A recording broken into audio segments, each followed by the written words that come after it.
حضرت ابو ہریرہ رضی اللہ تعالیٰ عنہ سے روایت ہے کہ نبی اکرم صلی اللہ علیہ وسلم نے فرمایا، جو شخص جذبہ ایمان اور ثواب کی نیت رکھتے ہوئے کسی مسلمان کے جنازے کے ساتھ جائے اور نماز جنازہ پڑھے، پھر انتظار کرے حتیٰ کہ اسے قبر میں دفن کر دیا جائے، تو اسے 2 قیرات ثواب ملے گا، جن میں سے ہر ایک قیرات احد پہاڑ کے برابر ہوگا، اور جو صرف جنازہ پڑھ کر واپس آ جائے اس کو 1 قیرات ثواب ملے گا۔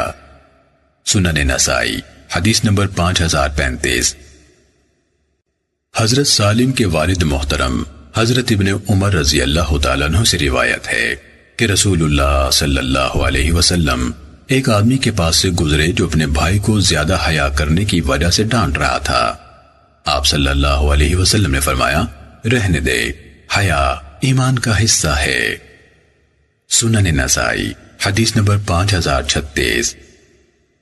حضرت ابو ہریرہ رضی اللہ تعالیٰ عنہ سے روایت ہے کہ رسول اللہ صلی اللہ علیہ وسلم نے فرمایا، دین آسان ہے، جو شخص دین کو سخت بنائے گا دین اس پر غالب آ جائے گا، لہٰذا تم اپنے اعمال درست رکھو، میانہ روی اختیار کرو، خوش رہو، لوگوں پر آسانی کرو، کچھ سفر پہلے پہر کر لیا کر، کچھ پچھلے پہر اور کچھ آخری رات کو۔